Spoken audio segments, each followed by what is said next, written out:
नमस्कार। आइए आज हिमाचल प्रदेश विश्वविद्यालय द्वारा स्नातकोत्तर हिंदी में प्रवेश के लिए वर्ष 2022 में आयोजित प्रवेश परीक्षा के प्रश्न पत्र पर चर्चा करते हैं। आशा है कि भविष्य में विभिन्न प्रतियोगिताओं में भाग लेने के इच्छुक परीक्षार्थियों को इससे थोड़ा ज्ञान और मार्गदर्शन प्राप्त होगा। हालांकि सभी प्रश्नों के उत्तर बड़ी सावधानी से चिह्नित किए गए हैं, लेकिन फिर भी आप सभी से निवेदन है कि अपने स्तर पर भी उत्तरों को जांच लें।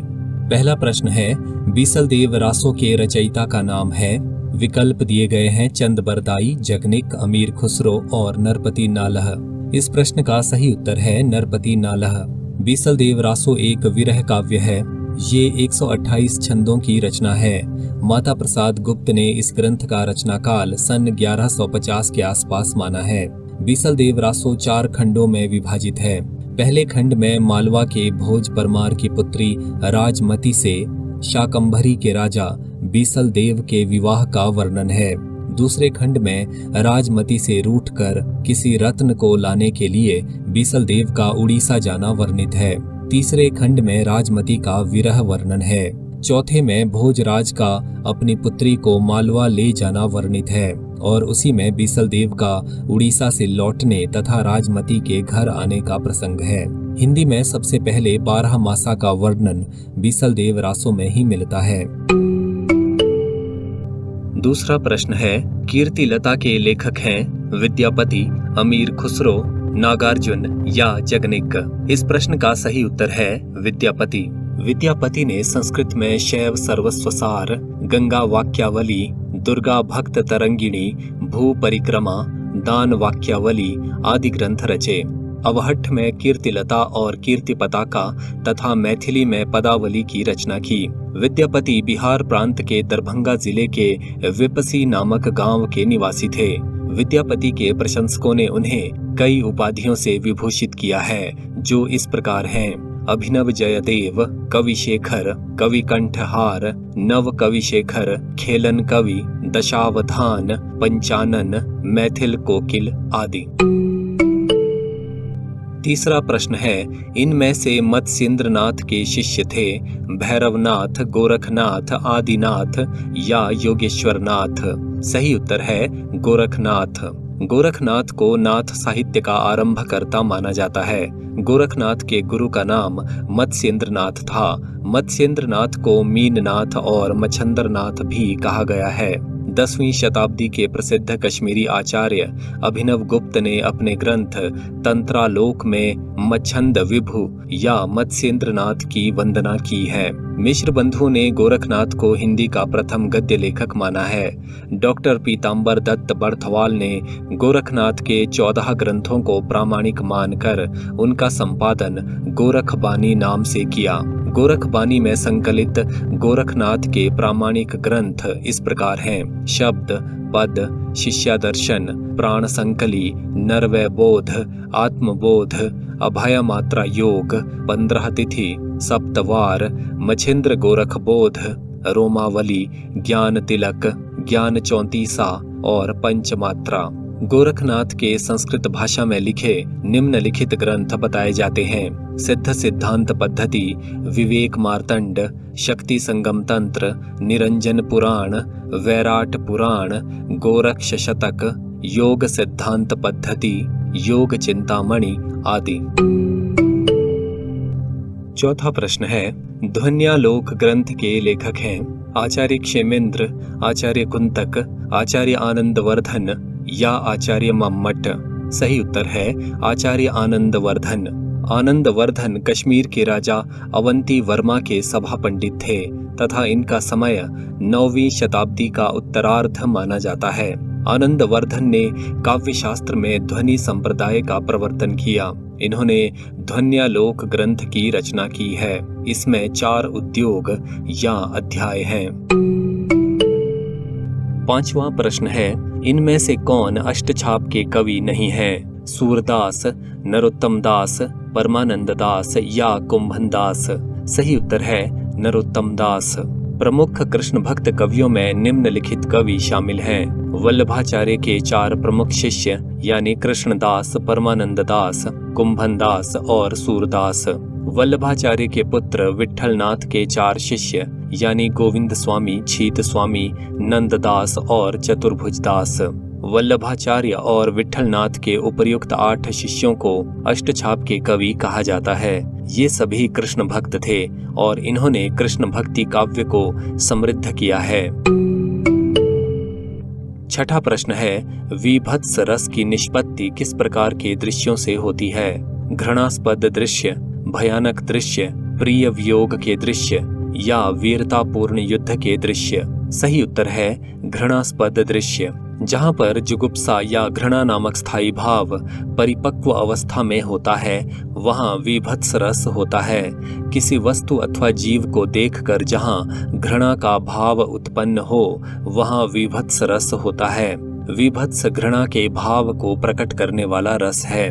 जब घृणा का भाव आलंबन, उद्दीपन तथा संचारी भाव के सहयोग से आस्वाद का रूप धारण कर लेता है, तब वह विभत्स रस में परिणत हो जाता है।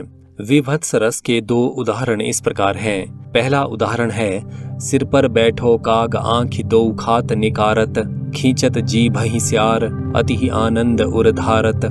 दूसरा उदाहरण है, निकल गली से तब हत्यारा, आया उसने नाम पुकारा, हाथ तौल कर चाकू मारा, छूटा लोहू का फव्वारा, कहा नहीं था उसने आखिर हत्या होगी। 7वां प्रश्न है, मानहु मदन दुंदुभि कीन्ही में कौन सा अलंकार है? अतिशयोक्ति, दृष्टांत, उत्प्रेक्षा या संदेह? सही उत्तर है उत्प्रेक्षा अलंकार।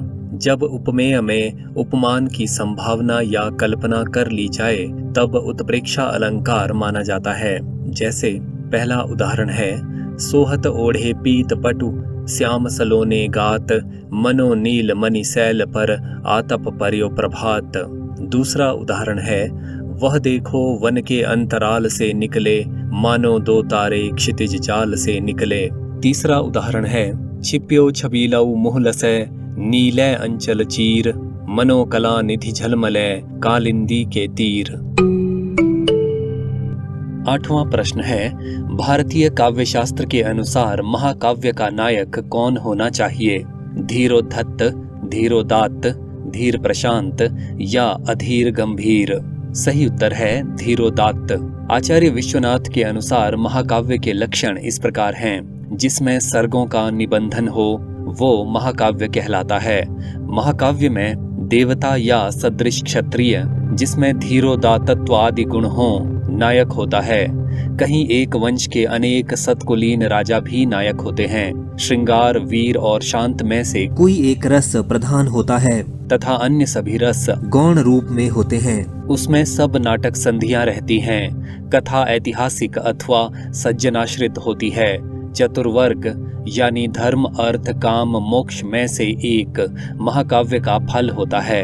आरंभ में नमस्कार, आशीर्वाद या वर्ण्य वस्तु निर्देश होता है। कहीं दुष्टों की निंदा तथा सज्जनों का गुण कथन होता है। 9वां प्रश्न है, मन चंगा तो कठौती में गंगा किस कवि की उक्ति है? कबीर, रैदास, तुलसीदास या मीराबाई? सही उत्तर है रैदास। रैदास या रविदास को रामानंद के 12 प्रधान शिष्यों में से एक माना जाता है। ये काशी के आसपास रहते थे। माना जाता है कि ये विवाहित थे और इनकी पत्नी का नाम लोना था। रैदास ने अनेक स्थानों का भ्रमण किया और सिकंदर लोदी के आमंत्रण पर दिल्ली भी गए। इन्हें मीराबाई का गुरु माना जाता है। रैदास की रचनाओं के संबंध में विद्वानों में मतभेद है, किंतु गुरु ग्रंथ साहिब में संकलित इनके लगभग 40 पद प्रामाणिक माने जाते हैं। रैदास का काव्य निर्गुण कवियों जैसा ही है, किंतु उसमें कबीर जैसा आक्रोश नहीं है और भक्ति भावना की प्रमुखता है। इन्होंने अपने विचारों की अभिव्यक्ति के लिए सरल ब्रज भाषा का प्रयोग किया, जिसमें अवधी, राजस्थानी, खड़ी बोली और फारसी के प्रचलित शब्द शामिल हैं। रैदास की रचनाएं रैदास की बानी शीर्षक से छपी हैं। 10वां प्रश्न है, जानकी मंगल किस प्रसंग पर आधारित रचना है? राम सीता विवाह, राम वनवास, सीता हरण या राम का राज्याभिषेक? सही उत्तर है राम सीता विवाह। तुलसीदास जी द्वारा रचित जानकी मंगल में राम और सीता के विवाह वर्णन से संबंधित कुल 216 पद हैं, जिनमें से 192 पदों में अरुण या मंगल छंद और शेष 24 में हरि गीतिका छंद का प्रयोग किया गया है। 11वां प्रश्न है, काव्य प्रकाश के लेखक हैं आचार्य विश्वनाथ, पंडित राज जगन्नाथ, आचार्य मम्मट या आचार्य कुंतक। सही उत्तर है आचार्य मम्मट। मम्मट का जन्म कश्मीर में हुआ था तथा इनके पिता का नाम कैयट था। मम्मट का समय 11वीं शती का उत्तरार्ध स्वीकार किया जाता है। मम्मट ने काव्य प्रकाश नामक ध्वनि विरोधी ग्रंथ की रचना की, जिसमें कुल 10 उल्लास या अध्याय हैं। 12वां प्रश्न है, कवि प्रिया के रचयिता हैं केशव, चिंतामणि, भूषण या सेनापति। सही उत्तर है केशव। केशव दास का जन्म सन 1555 में बुंदेलखंड के ओरछा नगर के एक संपन्न परिवार में हुआ था और मृत्यु सन 1617 में हुई थी। आचार्य विश्वनाथ प्रसाद मिश्र, डॉक्टर नगेंद्र और गणपति चंद्रगुप्त आदि विद्वानों ने केशव दास को हिंदी में रीति काव्य का प्रवर्तक माना है। इनकी प्रमुख रचनाएं हैं रसिक प्रिया, कवि प्रिया, रामचंद्रिका, रतन बावनी, जहांगीर जस चंद्रिका, वीर सिंह देव चरित और विज्ञान गीता। केशव को अलंकारवादी आचार्य माना जाता है। इनका श्रृंगार चित्रण अधिक गहरा और मर्मस्पर्शी नहीं है तथा प्रकृति चित्रण भी दोषपूर्ण है। वास्तव में केशव का काव्य पांडित्य प्रदर्शन के कारण अत्यंत कठिन हो गया है। इन्हें कठिन काव्य का प्रेत भी कहा जाता है। 13वां प्रश्न है, इनमें से कौन सी पूर्वी हिंदी की बोली नहीं है? छत्तीसगढ़ी, ब्रज, अवधी या बघेली। सही उत्तर है ब्रज। पूर्वी हिंदी का विकास अर्ध मागधी अपभ्रंश से हुआ है। इसकी बोलियां हैं अवधी, बघेली और छत्तीसगढ़ी। 14वां प्रश्न है, भूषण किस कालखंड के कवि थे? आदिकाल, भक्तिकाल, रीतिकाल या आधुनिक काल? सही उत्तर है रीतिकाल। भूषण का जन्म 1613 ईस्वी और मृत्यु 1715 ईस्वी में मानी जाती है। इनका वास्तविक नाम घनश्याम माना जाता है। इनके काव्य में वीर रस और ओज गुण की प्रधानता है। भूषण छत्रपति शिवाजी और पन्ना के राजा छत्रसाल बुंदेला के राज्याश्रय में रहने वाले कवि थे। इन्होंने वीर रस की कविताएं लिखकर अपूर्व ख्याति प्राप्त की। ऐसी मान्यता है कि भूषण रीतिकाल के 2 प्रसिद्ध कवियों चिंतामणि और मतीराम के सगे भाई थे। चित्रकूटपति हृदयराम के पुत्र रुद्र सोलंकी ने इन्हें भूषण की उपाधि दी थी। भूषण के 3 प्रमुख ग्रंथ हैं, शिवराज भूषण, शिवा बावनी और छत्रसाल दशक। शिव सिंह सेंगर ने भूषण के 4 ग्रंथों का उल्लेख किया है, शिवराज भूषण, भूषण हजारा, भूषण उल्लास और दूषण उल्लास। शिवराज भूषण रीति काव्य परंपरा का अलंकार ग्रंथ है। इसमें अलंकारों के लक्षण दोहा छंद में और उदाहरण सवैया छंद में लिखे गए हैं। 15वां प्रश्न है, प्रभु जी मेरे अवगुण चित्त ना धरो किस कवि की पंक्ति है? सूरदास, तुलसीदास, सुंदरदास या रसखान? सही उत्तर है सूरदास। सूरदास द्वारा रचित 25 ग्रंथ बताए जाते हैं, जिनमें से केवल 3 ही उपलब्ध हैं, जो इस प्रकार हैं, सूर सागर, सूर सारावली और साहित्य लहरी। सूरदास की रचनाओं का सर्वप्रथम संपादन कलकत्ता में सन 1841 में राग कल्पद्रुम नाम से हुआ था। सूरदास की कुछ प्रसिद्ध पंक्तियां इस प्रकार हैं, खेलन में को काको गोसैया, निर्गुण कौन देश को बासी, मौसम कौन कुटिल खल कामी, प्रभु जी मेरे अवगुण चित्त न धरो, चरण कमल बंदौ हरिराई, बिनु गोपाल बैरिन भई कुंजय, निसी दिन बरसत नैन हमारे, अखियां हरि दर्शन की प्यासी, काहे को गोपीनाथ कहावत, खंजन नयन रूप रस माते। 16वां प्रश्न है, दोहा छंद में कितने चरण होते हैं? 2, 6, 4 या 8? सही उत्तर है 4। दोहा एक अर्ध सम मात्रिक छंद है, जिसके पहले और तीसरे चरण में 13-13 और दूसरे तथा चौथे चरण में 11-11 मात्राएं होती हैं और सम चरणों के अंत में गुरु लघु होते हैं। दोहे का एक उदाहरण इस प्रकार है, जो रहीम उत्तम प्रकृति का, करि सकत कुसंग, चंदन विश्व व्यापत नहीं, लिपटे रहत भुजंग।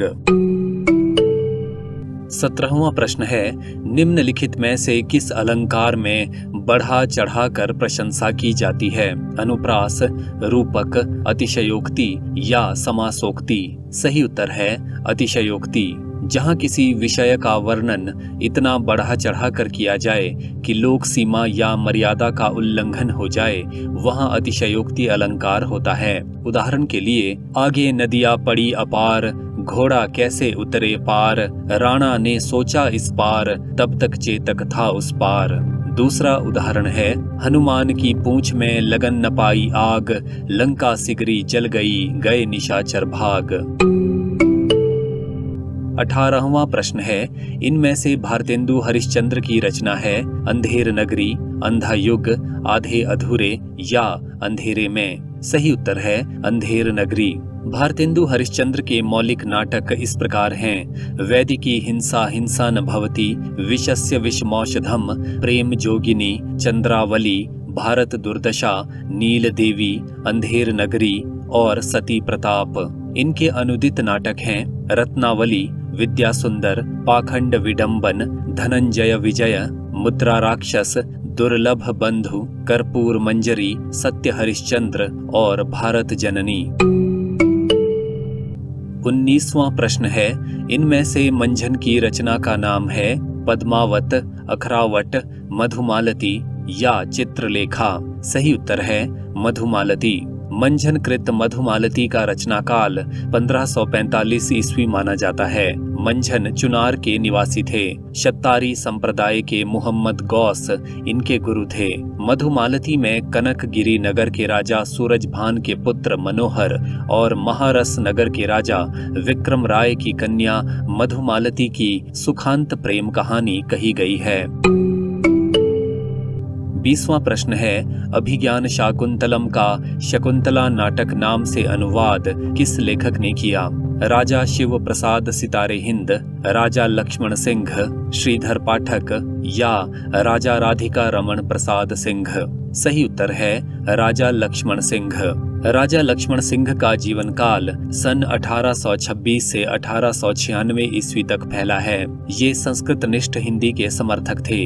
राजा लक्ष्मण सिंह ने कालिदास के 3 ग्रंथों का अनुवाद हिंदी में किया है, जो इस प्रकार हैं: शकुंतला सन 1862, रघुवंश सन 1878 और मेघदूत सन 1882 में।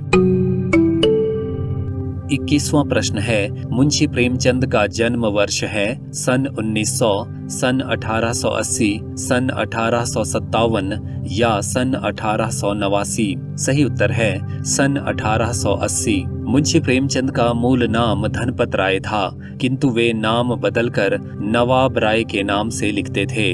धनपत राय को प्रेमचंद नाम उर्दू के लेखक दया नारायण निगम ने दिया था। प्रेमचंद को उपन्यास सम्राट की संज्ञा बंगला कथाकार शरत चंद्र चट्टोपाध्याय ने दी थी। इनका पहला उपलब्ध लेखन उर्दू उपन्यास असरारे आबिद है, जो धारावाहिक रूप में प्रकाशित हुआ। इसका हिंदी रूपांतरण देवस्थान रहस्य नाम से हुआ। प्रेमचंद का दूसरा उपन्यास हम खुरमा व हम सवाब है, जिसका हिंदी रूपांतरण प्रेमा नाम से सन 1907 में प्रकाशित हुआ। 1908 ईस्वी में इनका पहला कहानी संग्रह सोजे वतन प्रकाशित हुआ। देशभक्ति की भावना से ओतप्रोत इस संग्रह को अंग्रेज सरकार ने प्रतिबंधित कर दिया और इसकी सभी प्रतियां जब्त कर लीं और इसके लेखक नवाब राय को भविष्य में लेखन न करने की चेतावनी दी। इसके कारण इन्हें नाम बदलकर प्रेमचंद के नाम से लिखना पड़ा। प्रेमचंद नाम से इनकी पहली कहानी बड़े घर की बेटी जमाना पत्रिका के दिसंबर 1910 के अंक में प्रकाशित हुई। 22वां प्रश्न है, इनमें से कौन सी रचना जैनेन्द्र की है? पाजेब, बड़े घर की बेटी, मंत्र या नशा? सही उत्तर है पाजेब। जैनेन्द्र कुमार को हिंदी में मनोविश्लेषणवादी उपन्यास का जनक माना जाता है। इनके उपन्यास हैं परख, सुनीता, त्यागपत्र, कल्याणी, सुखदा, विवर्त, व्यतीत, जयवर्धन, मुक्तिबोध, अनंतर, अनाम स्वामी और दशार्क। जैनेन्द्र की प्रथम कहानी खेल सन 1928 में विशाल भारत में प्रकाशित हुई। हालांकि जैनेन्द्र ने फोटोग्राफी को अपनी प्रथम कहानी माना है। जैनेन्द्र के महत्वपूर्ण कहानी संग्रह हैं फांसी, वातायन, दो चिड़ियां, एक रात, नीलम देश की राजकन्या, ध्रुव यात्रा, पाजेब, जयसंधि। इनकी चर्चित कहानियां हैं स्पर्धा, पत्नी, एक कैदी, गदर के बाद, बाहुबली, तत्सत, लाल सरोवर, मास्टर जी, जाह्नवी और अपना अपना भाग्य। 23वां प्रश्न है, शिव शंभू के चिट्ठे के लेखक हैं सरदार पूर्ण सिंह, बाल मुकुंद गुप्त, श्रीराम शर्मा या बद्री नारायण चौधरी प्रेमघन। सही उत्तर है बाल मुकुंद गुप्त। बाल मुकुंद गुप्त ने सन 1904-5 में भारत मित्र में शिव शंभू का चिट्ठा नाम से तत्कालीन गवर्नर जनरल लॉर्ड कर्जन को संबोधित करके निबंध लिखा था। बाल मुकुंद गुप्त के निबंध गुप्त निबंधावली शीर्षक से प्रकाशित हैं। आचार्य महावीर प्रसाद द्विवेदी ने लिखा है, अच्छी हिंदी बस एक व्यक्ति लिखता था, बाल मुकुंद गुप्त। 24वां प्रश्न है, इनमें से कौन सा नाटक मुद्रा राक्षस द्वारा रचित है? 8वां सर्ग, सूर्य की अंतिम किरण से सूर्य की पहली किरण तक, द्रौपदी या तिलचट्टा। सही उत्तर है तिलचट्टा। तिलचट्टा मुद्रा राक्षस द्वारा रचित नाटक है जिसका प्रकाशन सन 1972 में हुआ था। इनके अन्य नाटक हैं योर्स फेथफुली, मरजीवा, तेंदुआ, प्रथम प्रस्तुति, आला अफसर, गुफाएं और संतोला। 25वां प्रश्न है, परिंदे किस कथा आंदोलन की प्रतिनिधि रचना है? अ कहानी, सहज कहानी, नई कहानी या आंचलिक कहानी? सही उत्तर है नई कहानी। नई कहानी नाम का सर्वप्रथम प्रयोग दुष्यंत कुमार ने किया था। नई कहानी आंदोलन के प्रवर्तक राजेंद्र यादव, मोहन राकेश और कमलेश्वर माने जाते हैं। निर्मल वर्मा की कहानी परिंदे को डॉक्टर नामवर सिंह ने नई कहानी की पहली कृति माना है। जलती झाड़ी, पिछली गर्मियों में, बीच बहस में, कौवे और काला पानी, सूखा तथा अन्य कहानियां निर्मल वर्मा के प्रकाशित कहानी संग्रह हैं। निर्मल की कहानियों में स्मृति, प्रतीक्षा, अकेलापन, अवसाद जैसे तत्वों की केंद्रीय भूमिका होती है। लंदन की एक रात, 1.5 इंच ऊपर, उनके कमरे, परिंदे, पिछली गर्मियों में, दूसरी दुनिया, दहलीज, बुखार, कुत्ते की मौत, जलती झाड़ी इनकी प्रमुख कहानियां हैं। नामवर सिंह के अनुसार निर्मल की अधिकांश कहानियां अतीत की स्मृतियां हैं। 26वां प्रश्न है, आषाढ़ का एक दिन के लेखक हैं जयशंकर प्रसाद, जगदीश चंद्र माथुर, मोहन राकेश या सुरेंद्र वर्मा? सही उत्तर है मोहन राकेश। मोहन राकेश 8 जनवरी सन 1925 में अमृतसर में जन्मे थे और इनका देहांत 3 जनवरी सन 1972 में दिल्ली में हुआ था। इनके उपन्यास हैं अंधेरे बंद कमरे, अंतराल, ना आने वाला कल। इनके नाटक हैं आषाढ़ का एक दिन, लहरों के राजहंस, आधे अधूरे और पैर तले की जमीन इनका अधूरा नाटक है जिसे कमलेश्वर ने पूरा किया था। इनके एकांकी हैं अंडे के छिलके, सिपाही की माँ, प्यालियां टूटती हैं और बहुत बड़ा सवाल। इनके कहानी संग्रह हैं इंसान के खंडहर, नए बादल, जानवर और जानवर, एक और जिंदगी, फौलाद का आकाश। 27वां प्रश्न है, उदात्त सिद्धांत के प्रणेता हैं टी.एस. इलियट, मैथ्यू आर्नोल्ड, लॉन्जाइनस या डॉक्टर जॉनसन? सही उत्तर है लॉन्जाइनस। लॉन्जाइनस का समय ईसा की प्रथम या तृतीय शताब्दी माना जाता है। लॉन्जाइनस के ग्रंथ का नाम पीरीहुप्सुस है। इस ग्रंथ का प्रथम बार प्रकाशन सन 1554 ईस्वी में इतालवी विद्वान रोबेर्तेल्लो ने करवाया था। पीरीहुप्सुस मूलतः भाषण शास्त्र का ग्रंथ है। पेरिहुप्सुस का सर्वप्रथम अंग्रेजी रूपांतर जॉन हॉल ने सन 1652 ईस्वी में of the height of eloquence शीर्षक से प्रकाशित करवाया। लोंजाइनस ने काव्य में उदात्त तत्व को महत्व दिया है। उनका कहना है, उदात्त महान आत्मा की प्रतिध्वनि है, यानी sublimity is the echo of a great soul. Longinus ने उदात्त को परिभाषित करते हुए लिखा है, उदात्त अभिव्यंजन का अनिर्वचनीय प्रकर्ष और वैशिष्ट्य है। लोंजाइनस ने उदात्त की उत्पत्ति के लिए प्रतिभा को सर्वाधिक महत्व दिया। लोंजाइनस के अनुसार उदात्त का कार्य अनुनयन यानी परसुएशन नहीं, बल्कि सम्मोहन यानी इंचेंटमेंट या लोकोत्तर आह्लाद यानी ट्रांसपोर्ट है। 28वां प्रश्न है, सुहाग के नूपुर के रचनाकार हैं मैत्रेयी पुष्पा, अमृतलाल नागर, भगवती चरण वर्मा या भगवती प्रसाद वाजपेयी। सही उत्तर है अमृतलाल नागर। प्रेमचंद के पश्चात अमृतलाल नागर यथार्थवादी चेतना के प्रमुख उपन्यासकार हैं। इनका प्रथम महत्वपूर्ण उपन्यास महाकाल है। इसके पश्चात बूंद और समुद्र, शतरंज के मोहरे, सुहाग के नूपुर, अमृत और विष, नाच्यव बहुत गोपाल, बिखरे तिनके तथा अग्निगर्भा उपन्यास प्रकाशित हुए। इन उपन्यासों में इतिहास, पुरातत्व और आधुनिकता का समन्वय मिलता है। बूंद और समुद्र इनका बहुचर्चित उपन्यास है। यहाँ बूंद और समुद्र क्रमशः व्यक्ति और समाज के प्रतीक हैं। इसमें भारतीय समाज के विविध रूपों, रीति नीतियों, आचार व्यवहार, मर्यादाओं के अनगिनत चित्र हैं। मानस का हंस में गोस्वामी तुलसीदास और खंजन नयन में सूरदास के जीवन वृत्त को इन्होंने औपन्यासिक व्यक्तित्व प्रदान किया है। अग्निगर्भा में दहेज की समस्या और उसके आत्महंता परिणाम की ओर संकेत किया गया है।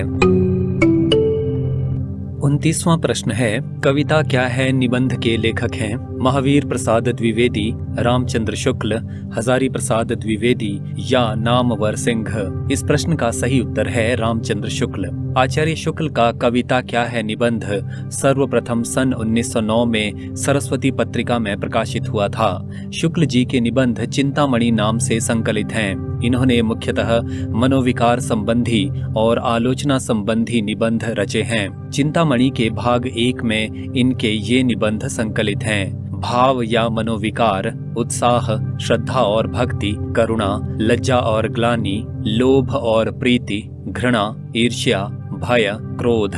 कविता क्या है, भारतेंदु हरिश्चंद्र, तुलसी का भक्ति मार्ग, मानस की धर्म भूमि, काव्य में लोक मंगल की साधनावस्था, साधारणीकरण और व्यक्ति वैचित्र्यवाद, रसात्मक बोध के विविध रूप।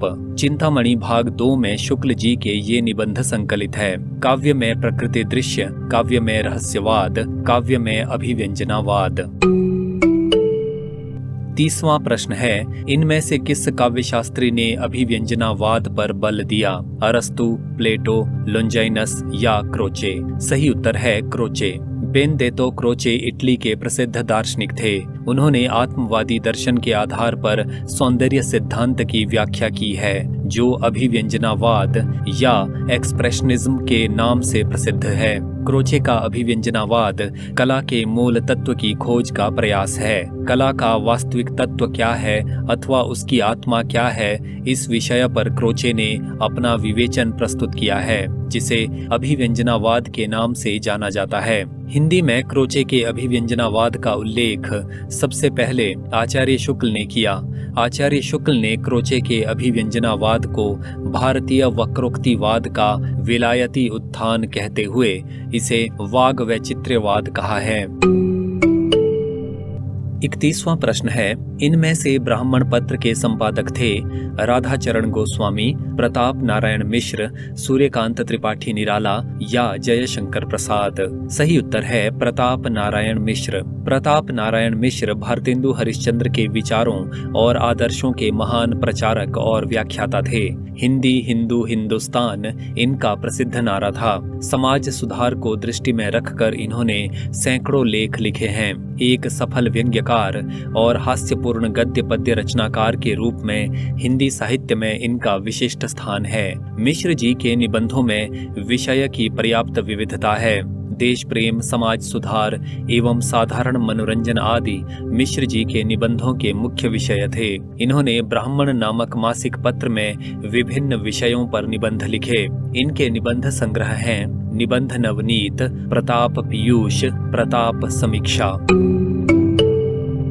32वां प्रश्न है, निम्नलिखित में से कौन सी रचना उषा प्रेमवदा की है? पर्दा, 55 खंभे लाल दीवारें, परिंदे या रोज? सही उत्तर है 55 खंभे लाल दीवारें। उषा जी का जन्म 24 दिसंबर 1930 में कानपुर में हुआ था। इनका मूल नाम उषा सक्सेना था। इन्होंने इलाहाबाद विश्वविद्यालय से अंग्रेजी साहित्य में MA और PhD की उपाधियां प्राप्त की। फिर दिल्ली के लेडी श्री राम कॉलेज में अध्यापन किया। फुल ब्राइट स्कॉलरशिप मिलने पर ये अमेरिका गईं और ब्लूमिंगटन इंडियाना विश्वविद्यालय में शोध कार्य किया। बाद में सन 1964 में ये विस्कॉन्सिन विश्वविद्यालय मेडिसन में दक्षिण एशियाई विभाग में सहायक प्रोफेसर नियुक्त हुई। इनके प्रमुख कहानी संग्रह हैं जिंदगी और गुलाब के फूल, फिर वसंत आया, एक कोई दूसरा, कितना बड़ा झूठ। इनके प्रमुख उपन्यास हैं 55 खंभे लाल दीवारें, रुकोगी नहीं राधिका, शेष यात्रा, अंतर्वंशी, भया कबीर उदास और अल्प विराम। 33वां प्रश्न है, सरोज स्मृति के रचनाकार हैं धूमिल, नरेश मेहता, अज्ञेय, निराला? सही उत्तर है निराला। निराला जी के काव्य संग्रह हैं अनामिका, परिमल, गीतिका, तुलसीदास, कुकुरमुत्ता, अणिमा, बेला, नए पत्ते, अर्चना, आराधना, गीत गुंज और सांध्य काकली। कितनी नावों में कितनी बार के लेखक हैं सोहन लाल द्विवेदी, नरेंद्र शर्मा, अज्ञेय या शमशेर बहादुर सिंह? सही उत्तर है अज्ञेय। अज्ञेय प्रयोगवादी काव्य परंपरा के प्रवर्तक हैं। इनकी कविताओं के संग्रह हैं भग्नदूत, चिंता, इत्यलम, हरी घास पर क्षण भर, बावरा अहेरी, इंद्रधनु रौंदे हुए ये, अरि ओ करुणा प्रभामय, आंगन के पार द्वार, कितनी नावों में कितनी बार, सागर मुद्रा, महावृक्ष के नीचे, नदी की बांक पर छाया आदि। अज्ञेय दिनमान और प्रतीक के संपादक के रूप में प्रसिद्ध हुए। अज्ञेय प्रसिद्ध कथाकार, समीक्षक और चिंतक भी हैं। तार सप्तक, दूसरा सप्तक, तीसरा सप्तक, चौथा सप्तक और रूपांबरा इनके द्वारा संपादित काव्य संकलन हैं। त्रिशंकु, आत्मनेपद और हिंदी साहित्य एक आधुनिक परिदृश्य में इनके साहित्य संबंधी लेखों को संग्रहित किया गया है। 35वां प्रश्न है, इनमें से कौन सी रचना महादेवी वर्मा की है? मधुशाला, निहार, पंचवटी या उर्वशी? सही उत्तर है निहार। महादेवी वर्मा को हिंदी के विशाल मंदिर की वीणा पाणी कहा जाता है। महादेवी की महत्वपूर्ण काव्य कृतियां इस प्रकार हैं निहार, रश्मि, नीरजा, सांध्यगीत, यामा, दीप शिखा और सप्तपर्णा। महादेवी वर्मा कृत यामा में उनके निहार, रश्मि, नीरजा और सांध्य गीत के महत्वपूर्ण गीतों का संकलन किया गया है। यामा पर महादेवी वर्मा को भारतीय ज्ञानपीठ पुरस्कार प्राप्त हुआ। महादेवी वर्मा कृत सप्तपर्णा में ऋग्वेद की ऋचाओं का हिंदी काव्यानुवाद संकलित है। अयोध्या सिंह उपाध्याय हरिऔध ने महादेवी के प्रथम काव्य संकलन निहार की भूमिका लिखी थी। महादेवी वर्मा की ब्रज भाषा और आरंभिक खड़ी बोली की कविताओं का संकलन सन 1984 ईस्वी में प्रथम आयाम शीर्षक से प्रकाशित हुआ। महादेवी वर्मा को बौद्ध दर्शन से प्रभावित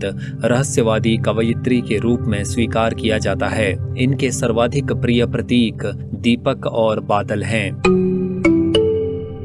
36वां प्रश्न है, दिव्या के रचनाकार हैं सुदर्शन, भगवती चरण वर्मा, अमृतलाल नागर या यशपाल? सही उत्तर है यशपाल। यशपाल का जन्म 3 दिसंबर 1903 में फिरोजपुर छावनी में एक खत्री परिवार में हुआ था। इनके पिता हीरालाल एवं माता प्रेमा देवी आर्य समाजी थे। पंजाब के क्रांतिकारी नेता लाला लाजपत राय से इनका संपर्क हुआ तो ये बड़े होकर स्वाधीनता आंदोलन से भी जुड़े। भगत सिंह से यशपाल की घनिष्ठता थी। इन्होंने लाहौर के नेशनल कॉलेज से BA किया तथा नाटककार उदय शंकर भट्ट से इन्हें लेखन की प्रेरणा मिली। देशभक्त क्रांतिकारी चंद्रशेखर आजाद, सुखदेव आदि से प्रेरित होकर इन्होंने क्रांतिकारी गतिविधियों में भाग लिया।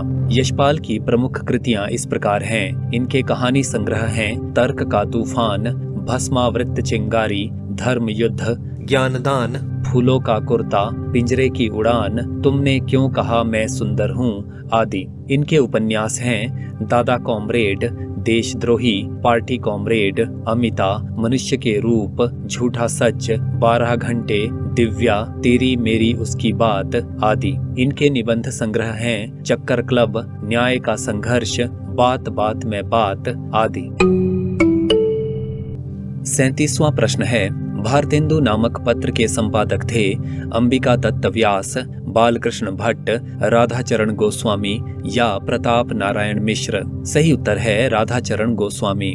राधाचरण जी का जन्म 25 फरवरी सन 1859 ईस्वी को वृंदावन में हुआ था। इनके पिता गोस्वामी गल्लू जी स्वयं सुकवि थे। भारतेंदु हरिश्चंद्र द्वारा संपादित हरिश्चंद्र मैगजीन पढ़कर राधाचरण जी में हिंदी के प्रति प्रेम बढ़ा। हिंदी के प्रचार के लिए इन्होंने कवि कुल कौमुदी नामक एक संस्था की स्थापना की थी। तत्कालीन अंग्रेजी शासन द्वारा जन भाषा हिंदी के विकास को रोकने के लिए षड्यंत्र रचा जा रहा था। राधाचरण जी ने ऐसे समय में शिक्षा कमीशन के सामने हिंदी के पक्ष में 21,000 लोगों के हस्ताक्षर युक्त आवेदन प्रस्तुत किया। इन्होंने भारतेंदु नामक पत्र निकाला तथा इसके माध्यम से हिंदी साहित्य की सेवा की। राधाचरण जी ने गद्य पद्य के लगभग 36 ग्रंथों की रचना की। राधाचरण जी की काव्य रचनाओं में राजभक्ति तथा देशभक्ति दोनों पाई जाती हैं। इनकी काव्य रचनाएं इस प्रकार हैं: नव भक्तमाल, दामिनी दूतिका, शिशिर सुषमा, इश्क चमन, भारत संगीत, विधवा विलाप, श्री गोपिका गौतम संस्कृत में रचित है, रेलवे स्तोत्र और यमलोक की यात्रा। 38वां प्रश्न है, नाटक में यवनिका शब्द का अर्थ होता है पात्र, पर्दा, मंच या दर्शक। सही उत्तर है पर्दा। प्राचीन काल में नाटक के पर्दे संभवतः यवन देश से आए हुए कपड़े से बनते थे, इसीलिए उनको यवनिका कहते थे। कुछ आधुनिक विद्वानों का मत है कि शुद्ध संस्कृत शब्द जवनिकी है। राजशेखर की कर्पूर मंजरी में प्रयुक्त जवनिकांतर से यवनिका शब्द बना और चल पड़ा। इसका यवन शब्द से कोई संबंध नहीं है। भारतेंदु हरिश्चंद्र ने भी अपने नाटकों में यावनिका शब्द का प्रयोग किया है। 39वां प्रश्न है, निम्नलिखित में से कौन सी रचना निर्मल वर्मा की है? हरी घास पर क्षण भर, चीड़ों पर चांदनी, श्रृंखला की कड़ियां या उत्साह। सही उत्तर है चीड़ों पर चांदनी। निर्मल वर्मा का जन्म 3 अप्रैल 1929 को शिमला में हुआ था। इनके प्रमुख कहानी संग्रह हैं जलती झाड़ी, पिछली गर्मियों में, बीच बहस में, कौवे और काला पानी, सूखा तथा अन्य कहानियां, परिंदे। इनकी प्रसिद्ध कहानियां हैं दहलीज, लवर्स, पिक्चर पोस्टकार्ड और पिता का प्रेमी। 40वां प्रश्न है, इनमें से कौन आलोचना पत्रिका के संपादक थे? राम विलास शर्मा, हजारी प्रसाद द्विवेदी, नामवर सिंह या नगेंद्र। सही उत्तर है नामवर सिंह। नामवर सिंह प्रसिद्ध प्रगतिवादी आलोचक हैं। इनकी मुख्य कृतियां हैं हिंदी के विकास में अपभ्रंश का योग, छायावाद, इतिहास और आलोचना, आधुनिक साहित्य की प्रवृत्तियां, कहानी नई कहानी, कविता के नए प्रतिमान, दूसरी परंपरा की खोज, वाद विवाद संवाद और आलोचक के मुख से। 41वां प्रश्न है, काव्य शास्त्र के अनुसार शब्द शक्तियों की संख्या है 2, 3, 4 या 1। सही उत्तर है 3। शब्द और अर्थ के संबंध को शक्ति या शब्द शक्ति कहते हैं। शब्द में निहित अर्थ को प्रकट करने वाला तत्व शब्द व्यापार या शब्द शक्ति है। शब्द शक्ति के बिना शब्द के अर्थ का ज्ञान संभव नहीं है। शब्द की 3 शक्तियां हैं, अभिधा, लक्षणा और व्यंजना। शब्द भी 3 प्रकार के होते हैं, वाचक, लक्षक और व्यंजक, तथा इनसे क्रमशः 3 प्रकार के अर्थ प्रकट होते हैं, वाच्यार्थ, लक्ष्यार्थ तथा व्यंग्यार्थ। इन तीनों अर्थों की प्रतीति 3 प्रकार की शक्तियों अभिधा, लक्षणा और व्यंजना द्वारा होती है। 42वां प्रश्न है, चरण कमल बंदौ हरिराई में कौन सा अलंकार है? रूपक, उपमा, यमक या श्लेष? सही उत्तर है रूपक। काव्य में जहाँ उपमेय पर उपमान का आरोप किया जाता है वहाँ रूपक अलंकार होता है। रूपक के प्रसिद्ध उदाहरण इस प्रकार हैं। पहला उदाहरण है, उदित उदयगिरि मंच पर रघुवर बाल पतंग, विकसेउ संत सरोज वन, हर्षे लोचन भृंग। दूसरा उदाहरण है, बीती विभावरी जागरी, अंबर पन घट में डुबो रही, तारा घट उषा नागरी। तीसरा उदाहरण है, पायो जी मैंने राम रतन धन पायो। 43वां प्रश्न है, जिस भाषा से अनुवाद किया जाता है उसे कहते हैं लक्ष्य भाषा, स्रोत भाषा, शैक्षिक भाषा या प्रतीक भाषा? सही उत्तर है स्रोत भाषा। किसी भाषा में अभिव्यक्त विचारों को दूसरी भाषा में यथावत प्रस्तुत करना अनुवाद है। जिस भाषा से अनुवाद किया जाता है वो मूल भाषा या स्रोत भाषा है। उससे जिस भाषा में अनुवाद करना है वो प्रस्तुत भाषा या लक्ष्य भाषा है। इस तरह स्रोत भाषा में प्रस्तुत भाव या विचार को लक्ष्य भाषा में प्रस्तुत करना ही अनुवाद है। 44वां प्रश्न है, निम्नलिखित में से शुद्ध शब्द है? यहाँ पर कवयित्री शब्द के लिए 4 विकल्प दिए गए हैं, जिनमें से दूसरा विकल्प सही है। 45वां प्रश्न है, शुद्ध कविता की खोज के रचनाकार हैं हरिवंश राय बच्चन, रामधारी सिंह दिनकर, रामेश्वर शुक्ल अंचल या नरेश मेहता? सही उत्तर है रामधारी सिंह दिनकर। राष्ट्रकवि दिनकर कवि होने के साथ साथ कुशल गद्य लेखक भी थे। इनके प्रसिद्ध निबंध संग्रह हैं मिट्टी की ओर, अर्धनारीश्वर, रेती के फूल, हमारी सांस्कृतिक एकता, वेणुवन, उजली आग, राष्ट्रभाषा और राष्ट्रीय एकता, धर्म, नैतिकता और विज्ञान, वट पीपल, साहित्य मुखी और आधुनिकता बोध। 46वां प्रश्न है, माटी की मूर्तें किस विधा की रचना है? उपन्यास, जीवनी, रेखाचित्र या संस्मरण? सही उत्तर है रेखाचित्र। माटी की मूर्तें राम वृक्ष बेनीपुरी द्वारा रचित रेखाचित्र संग्रह है, जिसका प्रकाशन सन 1946 में हुआ था। बेनीपुरी जी पत्रकारिता जगत से साहित्य साधना के संसार में आए थे। छोटी उम्र से ही ये पत्र पत्रिकाओं में लिखने लगे थे। आगे चलकर इन्होंने तरुण भारत, किसान मित्र, बालक, युवक, कैदी, कर्मवीर, जनता, तूफान, हिमालय और नई धारा नामक पत्र पत्रिकाओं का संपादन किया। इनकी साहित्यिक रचनाओं की संख्या लगभग 100 है, जिनमें से अधिकतर बेनीपुरी ग्रंथावली नाम से प्रकाशित हो चुकी हैं। इनकी कृतियों में से गेहूं और गुलाब, वंदे वाणी विनायकौ, पतितों के देश में, चिता के फूल, माटी की मूर्तें, अम्बपाली विशेष रूप से प्रसिद्ध हैं। 47वां प्रश्न है, इनमें से कौन सा अलंकार का प्रकार नहीं है? अनुप्रास, रूपक, प्रतीक या दृष्टांत? सही उत्तर है प्रतीक। किसी वस्तु, चित्र, लिखित शब्द, ध्वनि या विशिष्ट चिह्न को प्रतीक कहते हैं, जो किसी प्रकार के संबंध, सादृश्यता या परंपरा द्वारा किसी अन्य वस्तु, विचार या भाव की ओर संकेत करता है। उदाहरण के लिए दीपक आशा का प्रतीक है, चांदनी शीतलता का, सूर्य ऊर्जा या उष्मा का और अंधेरा निराशा का प्रतीक है। 48वां प्रश्न है, कविता के नए प्रतिमान पुस्तक के लेखक हैं लक्ष्मीकांत वर्मा, नामवर सिंह, रामविलास शर्मा या राम स्वरूप चतुर्वेदी? सही उत्तर है नामवर सिंह। कविता के नए प्रतिमान पुस्तक नामवर सिंह द्वारा रचित है। इसका प्रकाशन सन 1968 में हुआ था। लक्ष्मीकांत वर्मा की कृति नई कविता के प्रतिमान है। 49वां प्रश्न है, इनमें से कौन सा शब्द पानी का समानार्थी नहीं है? नीर, जल, तोय या जलज? सही उत्तर है जलज। जलज कमल का पर्यायवाची है।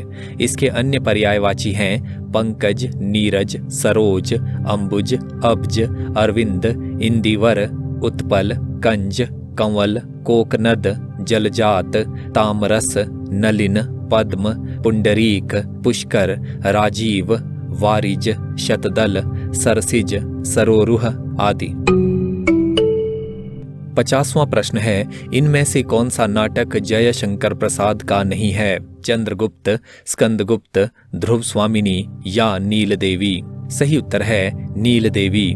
नीलदेवी भारतेंदु हरिश्चंद्र का नाटक है। इनके मौलिक नाटक इस प्रकार हैं: वैदिकी हिंसा हिंसा न भवति, विषस्य विषमौषधम, प्रेम जोगिनी, चंद्रावली, भारत दुर्दशा, नीलदेवी, अंधेर नगरी और सती प्रताप। इनके अनुदित नाटक हैं रत्नावली, विद्या सुंदर, पाखंड विडंबन, धनंजय विजय, मुद्रा राक्षस, दुर्लभ बंधु, कर्पूर मंजरी, सत्य हरिश्चंद्र और भारत जननी। प्रसाद जी द्वारा रचित नाटक इस प्रकार हैं: सज्जन, कल्याणी परिणय, करुणालय, प्रायश्चित, राज्यश्री, विशाख, अजात शत्रु, जन्मे जय का नागयज्ञ, कामना, स्कंदगुप्त, एक घूंट, चंद्रगुप्त और ध्रुव स्वामिनी। 51वां प्रश्न है, निम्नलिखित में से कौन सी रचना चंपू काव्य है? साकेत, चंद्रगुप्त, अशोक की चिंता या यशोधरा? सही उत्तर है यशोधरा। यशोधरा को कुछ विद्वानों ने खंड काव्य माना है, कुछ ने इसे चंपू काव्य कहा है क्योंकि ये गद्य पद्य मिश्रित रचना है। गुप्त जी ने इस रचना को एक मिश्रित रचना कहा है। इसकी भूमिका में उन्होंने अपने छोटे भाई सियाराम शरण गुप्त को संबोधित करते हुए लिखा है: मेरी शक्ति का विचार किए बिना ही मुझसे ऐसे ही अनुरोध किया करते हो। कविता लिखो, गीत लिखो, नाटक लिखो, अच्छी बात है। लो कविता, लो गीत, लो नाटक और लो गद्य पद्य, तुकांत अतुकांत सभी कुछ, परंतु वास्तव में कुछ भी नहीं। 52वां प्रश्न है, नई कविता और अस्तित्ववाद पुस्तक के लेखक हैं रामविलास शर्मा, विष्णुकांत शास्त्री, जगदीश गुप्त या विद्यानिवास मिश्र? सही उत्तर है रामविलास शर्मा। रामविलास शर्मा एक आलोचक, निबंधकार, भाषा शास्त्री, समाज चिंतक और इतिहासवेत्ता रहे हैं। साहित्य के क्षेत्र में इन्होंने कवि और आलोचक के रूप में पदार्पण किया। इनकी कुछ कविताएं अज्ञेय द्वारा संपादित तार सप्तक में संकलित हैं। रामविलास शर्मा की उल्लेखनीय कृतियां हैं भारतेंदु और उनका युग, महावीर प्रसाद द्विवेदी और हिंदी नवजागरण, प्रेमचंद और उनका युग, निराला की साहित्य साधना 3 खंडों में प्रकाशित, भारत के प्राचीन भाषा परिवार और हिंदी, ये कृति भी 3 खंडों में प्रकाशित है, भाषा और समाज, भारत में अंग्रेजी राज और मार्क्सवाद, हिंदी जाति का इतिहास आदि। 53वां प्रश्न है, जन्मे जय का नागयज्ञ किस विधा की रचना है? महाकाव्य, खंड काव्य, गीतिनाट्य या नाटक? सही उत्तर है नाटक। जन्मे जय का नागयज्ञ जयशंकर प्रसाद द्वारा रचित नाट्य कृति है, जिसका प्रकाशन सन 1926 में हुआ था। इसका कथानक महाभारत पर आधारित है। इसमें दिखाया गया है कि राजा परीक्षित का प्रतापी पुत्र जन्मेजय अपने पिता की मृत्यु का बदला लेने के लिए नागों का विध्वंस करना चाहता है। 54वां प्रश्न है, बलचनमा उपन्यास के लेखक हैं अमृतलाल नागर, भगवती प्रसाद वाजपेयी, नागार्जुन या निर्मल वर्मा? सही उत्तर है नागार्जुन। नागार्जुन का मूल नाम वैद्यनाथ मिश्र था। ये संस्कृत और मैथिली में यात्री नाम से काव्य रचना करते थे। नागार्जुन की खड़ी बोली में सर्वप्रथम प्रकाशित रचना राम के प्रति है, जो सन 1935 में लाहौर से निकलने वाली साप्ताहिक पत्रिका विश्व बंधु में छपी थी। नागार्जुन की रचनाओं की काल क्रमानुसार सूची इस प्रकार है: युगधारा, सतरंगे पंखों वाली, प्यासी पथराई आंखें, भस्मांकुर, तालाब की मछलियां, खिचड़ी विप्लव देखा हमने, तुमने कहा था, हजार हजार बाहों वाली और पुरानी जूतियों का कोरस। नागार्जुन के उपन्यास इस प्रकार हैं: रतिनाथ की चाची, बलचनमा, नई पौध, बाबा बटेसरनाथ, वरुण के बेटे, दुख मोचन, उग्रतारा, हीरक जयंती, जमनिया का बाबा, इमरतिया, पारो और गरीबदास। नागार्जुन ने पारो की रचना मूलतः सन 1946 में मैथिली भाषा में की थी और इसका हिंदी रूपांतरण इन्होंने सन 1975 में किया। 55वां प्रश्न है, महाभोज के रचनाकार का नाम है जैनेन्द्र कुमार, अमृतलाल नागर, कृष्णा सोबती या मन्नू भंडारी। सही उत्तर है मन्नू भंडारी। महाभोज मन्नू भंडारी द्वारा सन 1979 में रचित उपन्यास है। इस उपन्यास का नाट्य रूपांतरण इन्होंने सन 1982 में किया। आपका बंटी, 1 इंच मुस्कान इनके अन्य उपन्यास हैं। 1 इंच मुस्कान इन्होंने राजेंद्र यादव के साथ संयुक्त रूप से रचा था। सन 1965 में प्रकाशित बिना दीवारों के घर इनका नाटक है। मन्नू भंडारी का जन्म 3 अप्रैल 1931 में मध्य प्रदेश में मंदसौर जिले के भानपुरा गांव में हुआ था। मन्नू का बचपन का नाम महेंद्र कुमारी था। इनके पिता सुख संपत राय भी जाने माने लेखक थे। इन्होंने MA तक शिक्षा प्राप्त की और वर्षों तक दिल्ली के मिरांडा हाउस में अध्यापिका रहीं। मन्नू भंडारी विक्रम विश्वविद्यालय उज्जैन में प्रेमचंद सृजन पीठ की अध्यक्षा भी रहीं। 15 नवंबर 2021 में मन्नू जी का देहांत हो गया। इनके कहानी संग्रह हैं मैं हार गई, यही सच है, एक प्लेट सैलाब, 3 निगाहों की एक तस्वीर और त्रिशंकु। 56वां प्रश्न है, मगध किसकी रचना है? धूमिल, सौमित्र मोहन, केदारनाथ सिंह या श्रीकांत वर्मा। सही उत्तर है श्रीकांत वर्मा। मगध के अलावा श्रीकांत वर्मा के प्रमुख काव्य संग्रह हैं दिनारंभ, माया दर्पण, जलसाघर आदि। मगध नामक कृति पर इन्हें सन 1987 में मरणोपरांत साहित्य अकादमी पुरस्कार प्रदान किया गया था। श्रीकांत वर्मा ने मुक्तिबोध के प्रसिद्ध काव्य संग्रह चांद का मुंह टेढ़ा है की कविताओं का संपादन भी किया था। 57वां प्रश्न है, निम्नलिखित में से कौन सी भाषा राजस्थानी से संबंधित है? खड़ी बोली, ब्रज भाषा, जयपुरी हाड़ौती या अवधी। सही उत्तर है जयपुरी हाड़ौती। राजस्थानी हिंदी की उत्पत्ति शौरसेनी अपभ्रंश से मानी जाती है। राजस्थानी की 4 बोलियां हैं, मारवाड़ी, जयपुरी या ढूंढाड़ी, हाड़ौती इसकी एक उपबोली है, मेवाती और मालवी।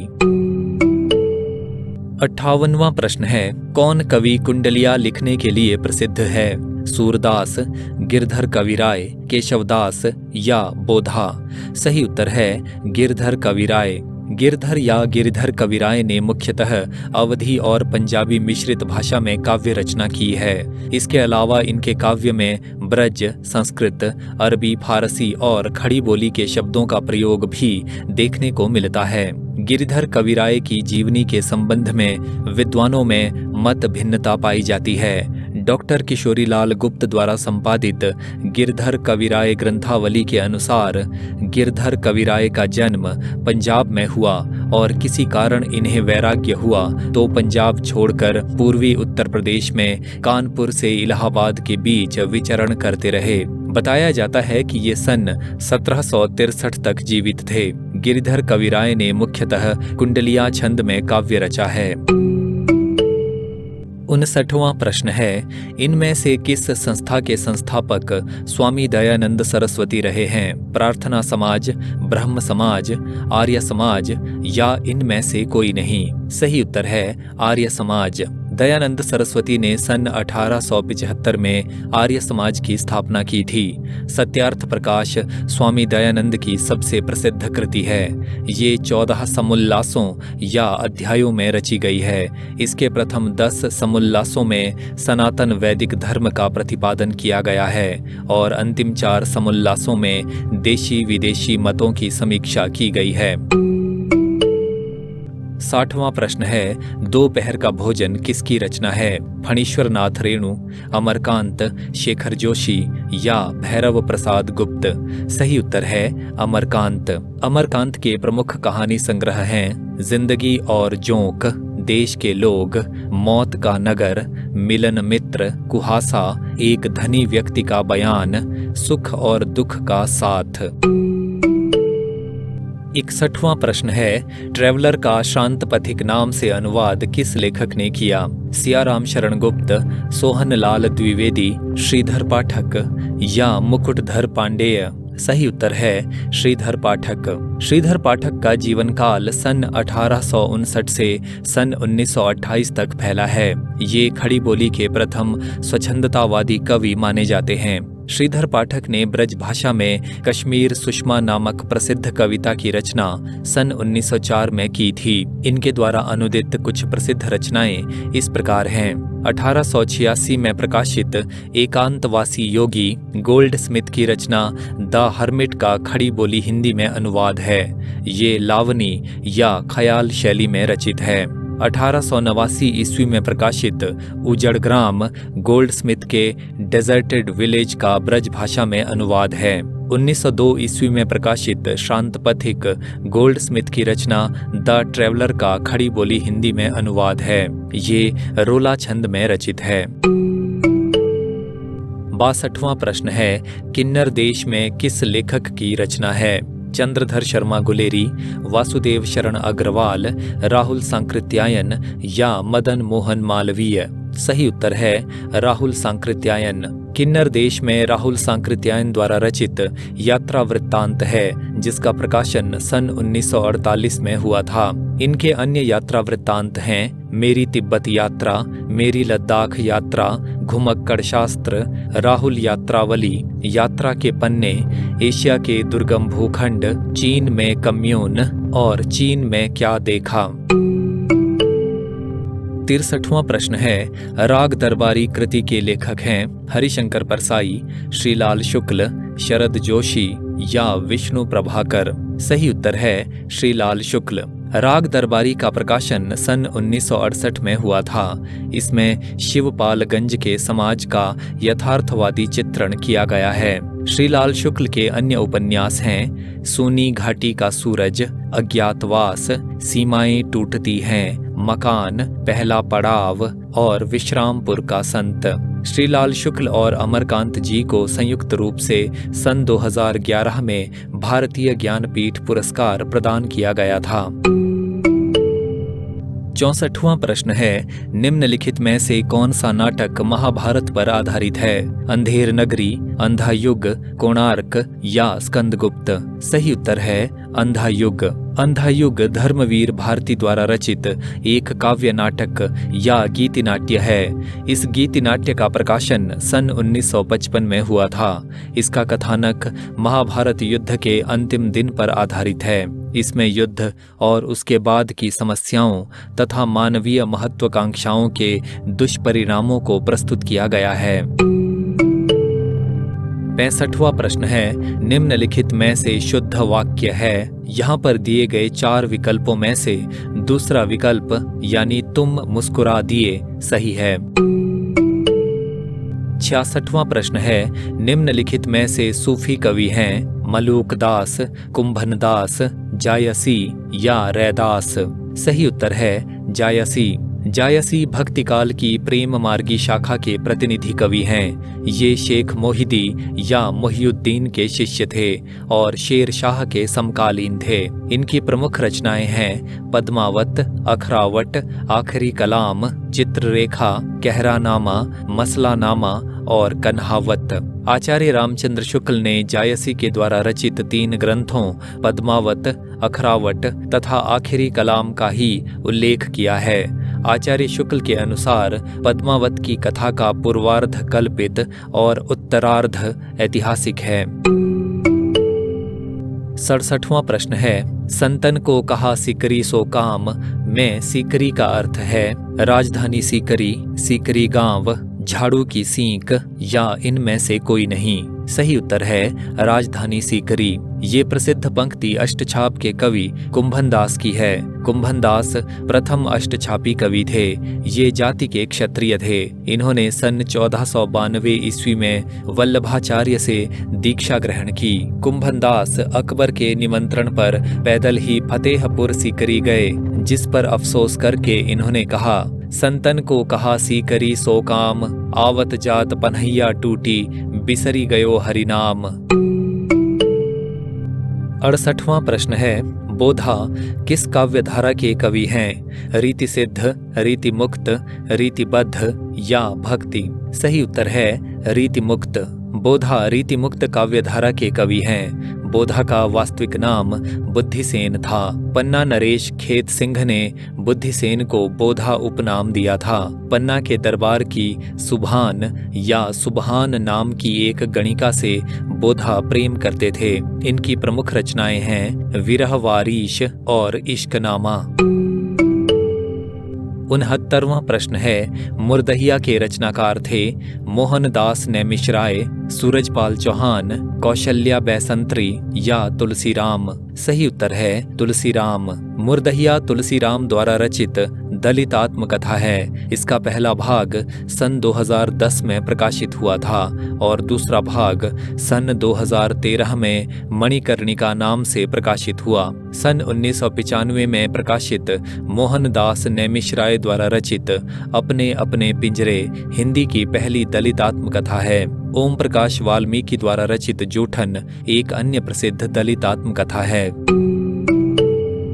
70वां प्रश्न है, चिदंबरा के लेखक का नाम है मैथिली शरण गुप्त, सुमित्रानंदन पंत, सूर्यकांत त्रिपाठी निराला या महादेवी वर्मा? सही उत्तर है सुमित्रानंदन पंत। प्रसिद्ध छायावादी कवि पंत जी का जन्म सन 1900 में अल्मोड़ा में हुआ था और मृत्यु सन 1977 में इलाहाबाद में हुई थी। इनका मूल नाम गुसाई दत्त था। पंत जी की पहली रचना गिरजे का घंटा सन 1916 में रचित मानी जाती है। सुमित्रानंदन पंत के काव्य को विद्वानों ने 4 चरणों में बांटा है, जो इस प्रकार है। इनकी छायावादी रचनाएं हैं उच्छ्वास, ग्रंथि, वीणा, पल्लव और गुंजन। इनकी प्रगतिवादी रचनाएं हैं युगांत, युगवाणी और ग्राम्या। इनकी अंतश्चेतनावादी रचनाएं हैं स्वर्ण किरण, स्वर्ण धूलि और युगपथ। इनकी नव मानवतावादी रचनाएं हैं उत्तरा, कला और बूढ़ा चांद, अतिमा, लोकायतन और चिदंबरा। सुमित्रानंदन पंत ने लोकायतन नामक महाकाव्य महात्मा गांधी के जीवन पर लिखा है। पंत जी की महत्वपूर्ण कविताओं का संकलन चिदंबरा शीर्षक से प्रकाशित है। इस पर इन्हें सन 1968 में भारतीय ज्ञानपीठ पुरस्कार प्राप्त हुआ। 71वां प्रश्न है, आवारा मसीहा किस विधा की रचना है? उपन्यास, नाटक, जीवनी या आत्मकथा? सही उत्तर है जीवनी। सन 1974 में प्रकाशित आवारा मसीहा प्रसिद्ध बंगाली लेखक शरत चंद्र चट्टोपाध्याय की जीवनी है। इसके लेखक विष्णु प्रभाकर हैं। 72वां प्रश्न है, इनमें से कौन सा लक्षणा का भेद नहीं है? रूढ़ी लक्षणा, प्रयोजनवती लक्षणा, शुद्धा लक्षणा, शुद्धा शुद्धा लक्षणा? सही उत्तर है शुद्धा शुद्धा लक्षणा। लक्षणा शब्द शक्ति के 2 भेद माने जाते हैं, रूढ़ा लक्षणा और प्रयोजनवती लक्षणा। प्रयोजनवती लक्षणा के पुनः 2 भेद किए गए हैं, शुद्धा लक्षणा और गौणी लक्षणा। 73वां प्रश्न है, तितली उपन्यास के लेखक हैं प्रसाद, प्रेमचंद, सुदर्शन या जैनेन्द्र? सही उत्तर है प्रसाद। प्रसाद जी ने कुल 3 उपन्यासों की रचना की है। कंकाल में तत्कालीन समाज का यथार्थवादी चित्रण है। तितली पूंजीपतियों द्वारा निम्न वर्ग के शोषण पर आधारित है और इरावती इनका अपूर्ण ऐतिहासिक उपन्यास है। 74वां प्रश्न है, निम्नलिखित में से कृष्ण शब्द का विलोम है काला, श्याम, श्वेत या सांवला? सही उत्तर है श्वेत। 75वां प्रश्न है, इनमें से कौन छंद का नाम नहीं है? भुजंग प्रयात, मंदाक्रांता, मालिनी या मंद विलंबित? सही उत्तर है मंद विलंबित। मंद विलंबित नाम का कोई छंद नहीं है। द्रुत विलंबित एक वार्णिक छंद है जिसमें हर पंक्ति में नगण, भगण, भगण, रगण के क्रम से 12 वर्ण होते हैं। इसका एक उदाहरण इस प्रकार है। दिवस का अवसान समीप था, गगन था कुछ लोहित हो चला, तरुशिखा पर थी अब राजती, कमलिनी कुल वल्लभ की प्रभा। 76वां प्रश्न है, इनमें से किस काव्यधारा पर मार्क्सवाद का प्रभाव पड़ा? छायावाद, प्रगतिवाद, प्रयोगवाद या नई कविता? सही उत्तर है प्रगतिवाद। हिंदी साहित्य में प्रगतिवाद का समय 1936 से 1942 तक माना जाता है। भारत में लखनऊ में सन 1936 में प्रगतिशील लेखक संघ की स्थापना हुई। इसके प्रथम अधिवेशन के अध्यक्ष मुंशी प्रेमचंद थे। प्रगतिवाद का सैद्धांतिक आधार मार्क्स का द्वंद्वात्मक भौतिकवाद है। राजनीति के क्षेत्र में जो समाजवाद या साम्यवाद है, साहित्य के क्षेत्र में वही प्रगतिवाद है। डॉक्टर बच्चन सिंह ने सुमित्रानंदन पंत कृत युगवाणी को खड़ी बोली का प्रथम प्रगतिवादी काव्य माना है। डॉक्टर गणपति चंद्रगुप्त ने कालक्रम की दृष्टि से रामेश्वर करुण को प्रथम प्रगतिवादी कवि माना है और उनके ब्रजभाषा काव्य करुण सतसई को प्रथम प्रगतिवादी काव्य कहा है। नागार्जुन, केदारनाथ अग्रवाल, त्रिलोचन, शिवमंगल सिंह सुमन, भारत भूषण अग्रवाल, गजानन माधव मुक्तिबोध प्रमुख प्रगतिवादी कवि माने जाते हैं। इनके अलावा रांगिया राघव और शमशेर बहादुर सिंह की रचनाओं को भी प्रगतिवादी साहित्य की श्रेणी में रखा जाता है।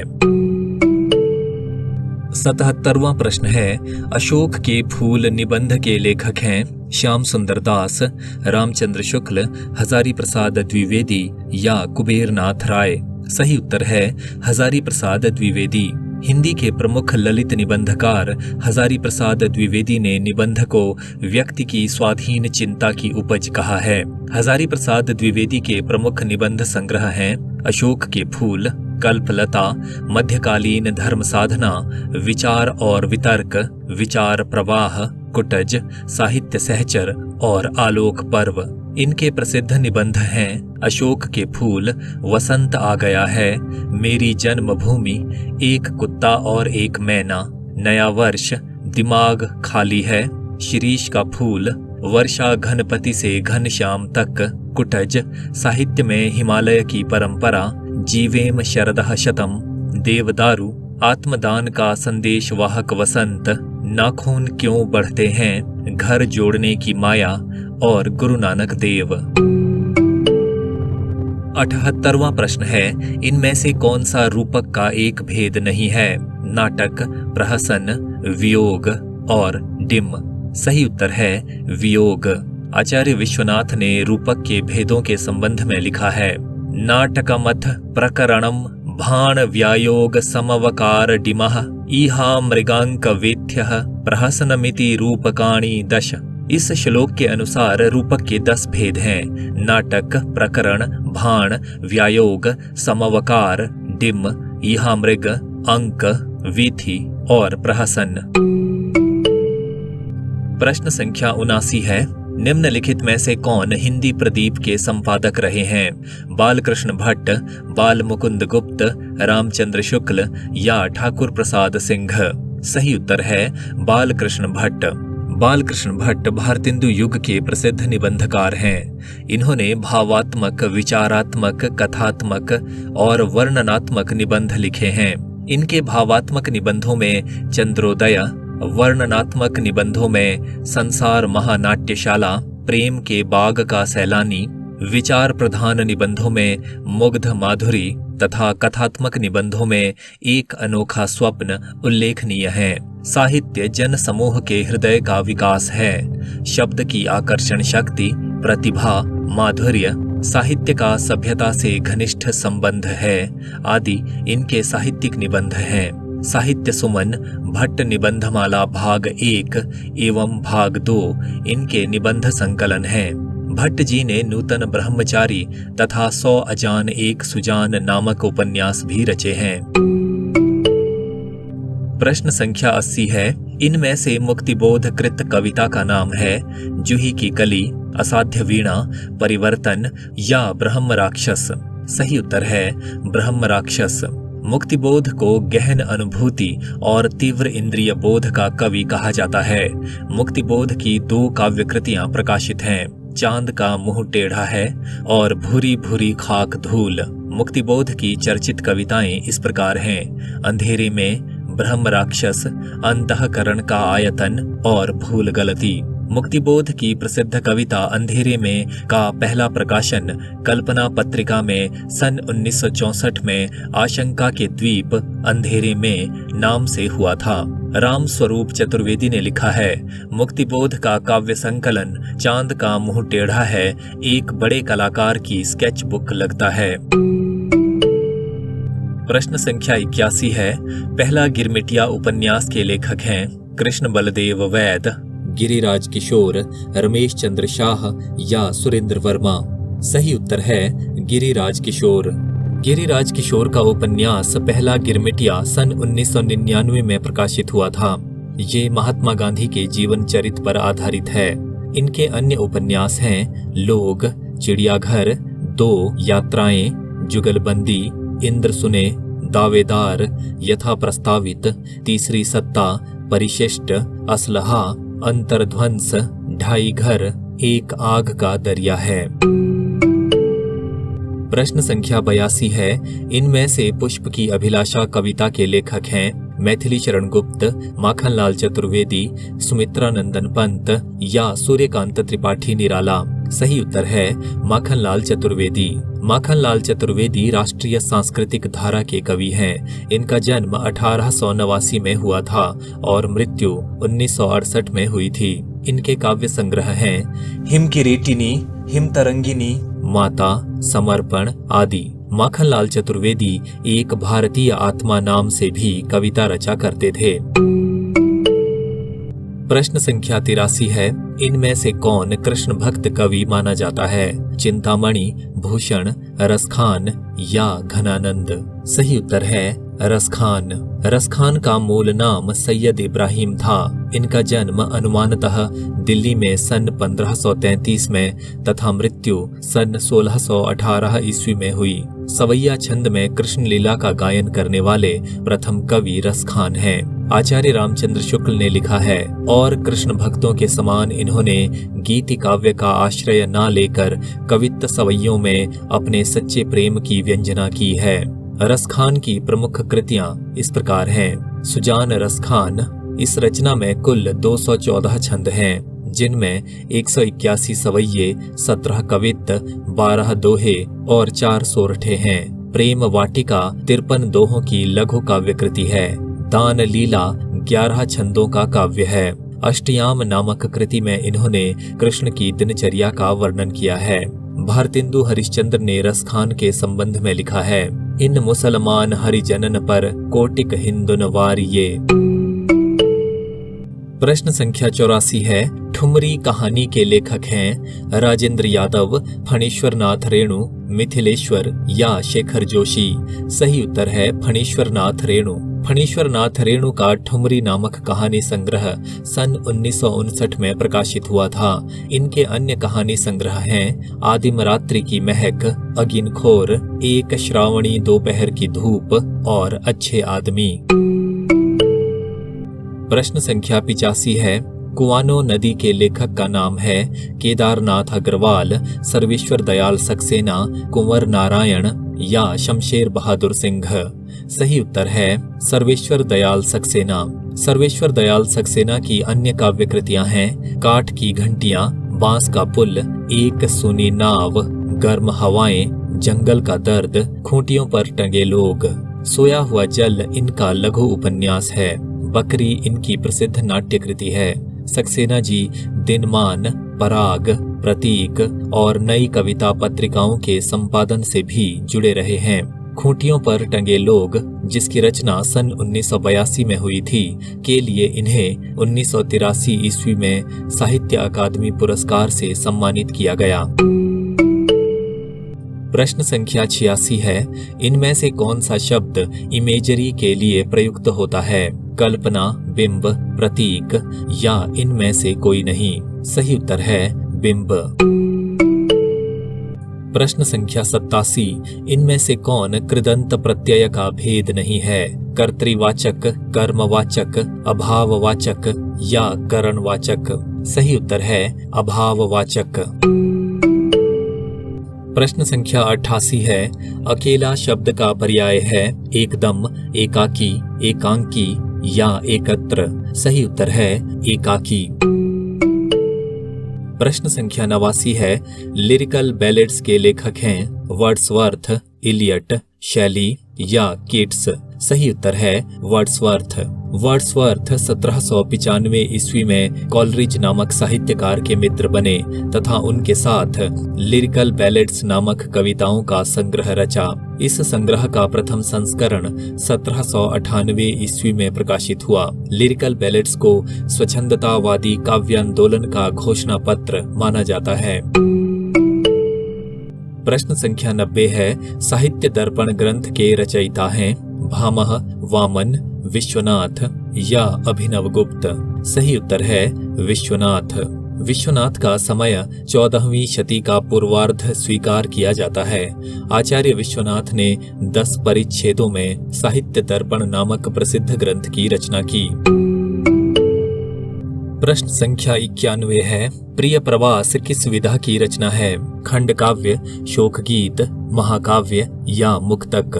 सही उत्तर है महाकाव्य। अयोध्या सिंह उपाध्याय हरिऔध को डॉक्टर गणपति चंद्रगुप्त ने आधुनिक काल का सूरदास कहा है।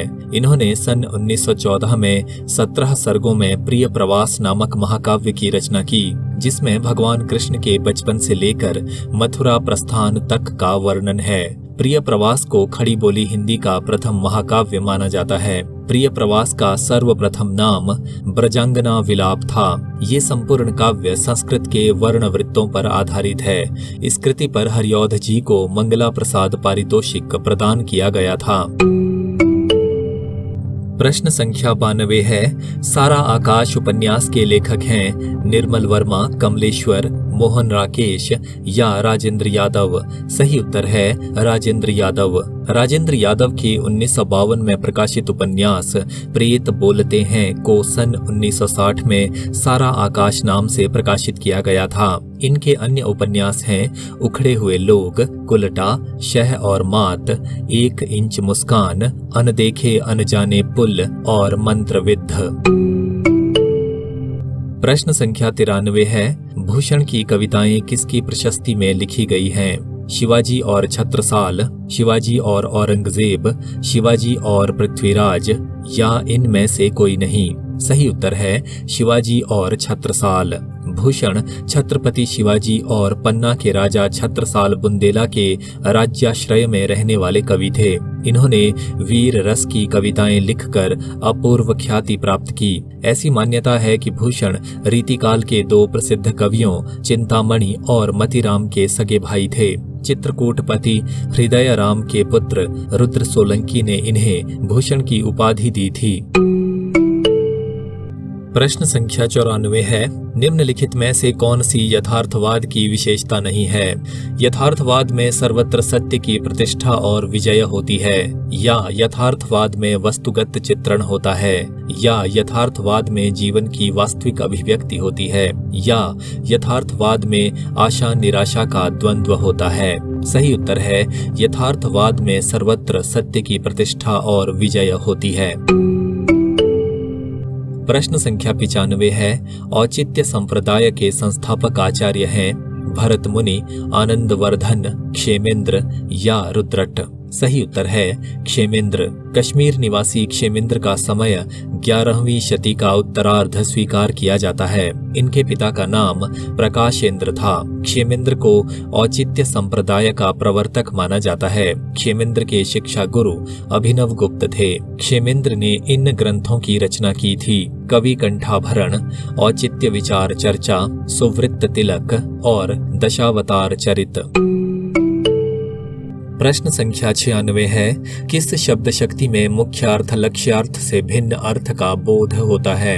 अभिधा, लक्षणा, व्यंजना या इनमें से कोई नहीं। सही उत्तर है व्यंजना। शब्द की जिस शक्ति या व्यापार से प्रचलित अर्थ एवं लक्ष्यार्थ से भिन्न किसी तीसरे अर्थ का बोध हो उसे व्यंजना शक्ति कहते हैं। व्यंजना शक्ति से बोधित होने वाला अर्थ व्यंग्यार्थ है तथा व्यंग्यार्थ द्योतक शब्द व्यंजक शब्द कहलाता है।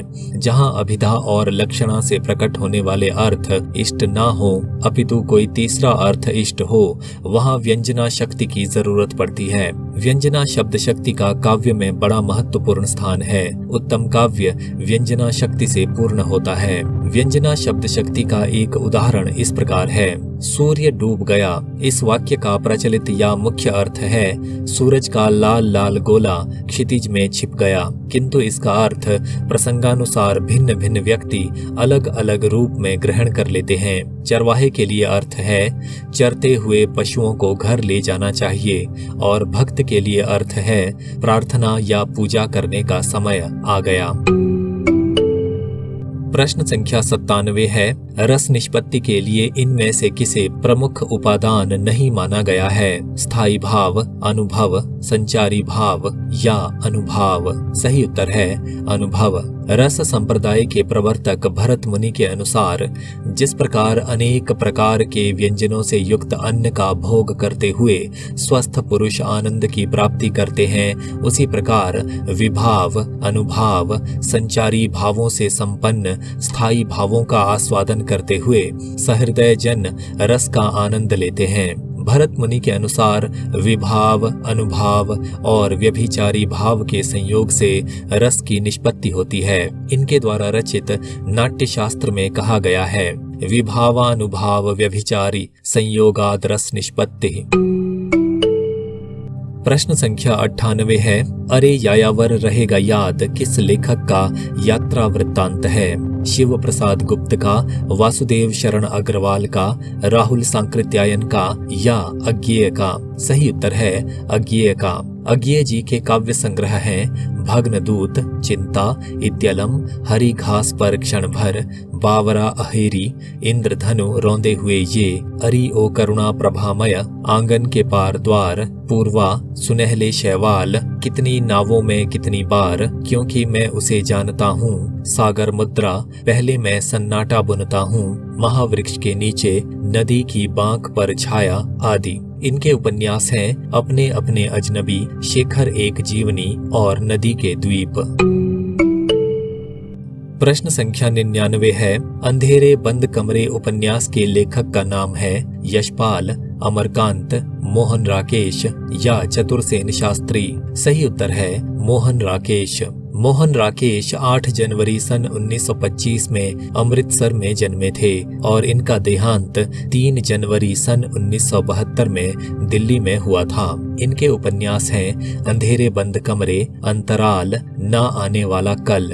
इनके नाटक हैं आषाढ़ का एक दिन, लहरों के राजहंस और आधे अधूरे। पैर तले की जमीन इनका अधूरा नाटक है जिसे कमलेश्वर ने पूरा किया। इनके एकांकी हैं अंडे के छिलके, सिपाही की माँ, प्यालियां टूटती हैं और बहुत बड़ा सवाल। इनके कहानी संग्रह हैं इंसान के खंडहर, नए बादल, जानवर और जानवर, एक और जिंदगी, फौलाद का आकाश। 100वां प्रश्न है तुम चंदन हम पानी किसकी रचना है? विद्यानिवास मिश्र की, हजारी प्रसाद द्विवेदी की, कुबेर नाथ राय की या अध्यापक पूर्ण सिंह की?